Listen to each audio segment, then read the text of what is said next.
pagka ikaw nag-utos ng pagpatay ng kahit sino man, makukulong ka. Ito, libo-libo. Ano ba yun? Okay na? Ano ba? Nagbaliktad na ba yung ating moral standards? So, ano lang naman yan?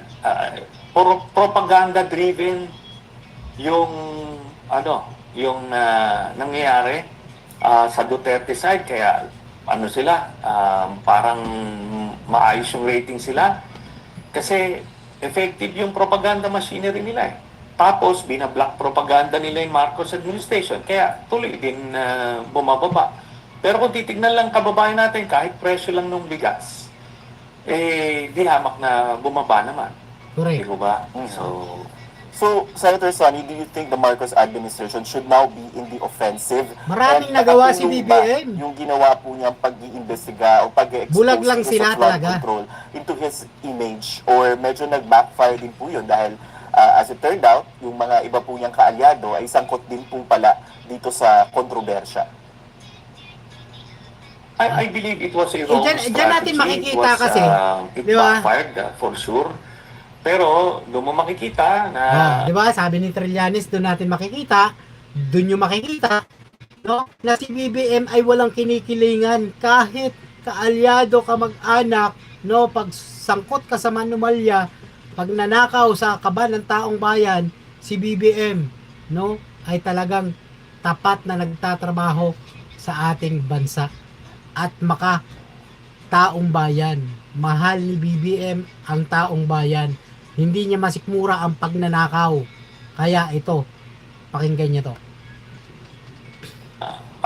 he had good intentions when he exposed it. Talagang gusto lang niyang ayusin yung sistema Correct. para mahinto na yung nakawan na yan.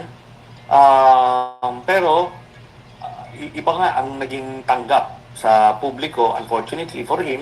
Kaya siguro kailangan na rin niya talagang magbago ng estratehiya. Ituloy pa rin yung reforma na yan, pero ipaubaya na yung mga investigasyon sa ombudsman.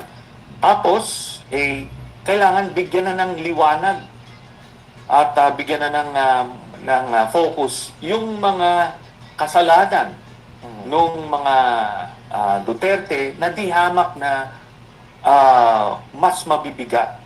Kasi kung nakawan lang bilyon-bilyon ito, sila Bongo, Nako po. si Sara, si Digong, bilyon-bilyon ang ninakaw. Nako Di po. ba? Tapos si Pulong, involved pa sa illegal drugs, Manscarpio, lahat ito mga ito. Pero natabunan dahil dito sa mga investigasyon na to. Importante yan, pero nagawa na natin yan the past 6 months. Yan ang hindi alam ng Ibalik na mga natin Pilipino. Sa focus dun sa mga Di ba? nabibigyan na ng linaw nung panahon ng Quadcom, kaso natabunan muli. Dito. Senator Sonny, just a very brief follow-up lang. Yung na-mention niyo po si Congressman Pulong Duterte. There was a previous interview wherein you said pinag-aaralan niyo rin pong mag-file ng complaint. Mga kababayan, laban kay pa-like po at Congressman pa-share ng Duterte. live natin. Is this Maraming still, salamat po. Magpapatuloy pa rin po ba itong plano na to, sir? Yes, we're in the process of research and investigation. Mabigat kasi ang daming mga kontrata, ang daming mga proyekto. So we just want to make sure na tama yung mga kasong ifa-file. Kaya we're being very deliberate about it. And this is in relation, sir, sa flood control project sa Davao City, yung 51 billion na napag-uusapan po before? Yes. Yan.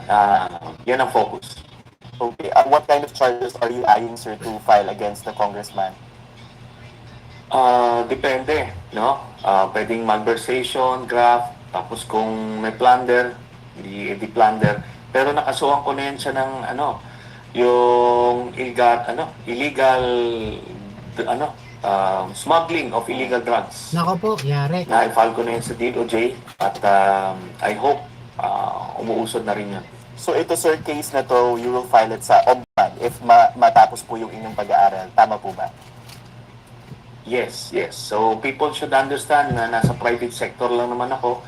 But I'm doing my best kasi yung ICI, yun sana mandato nila kaso hindi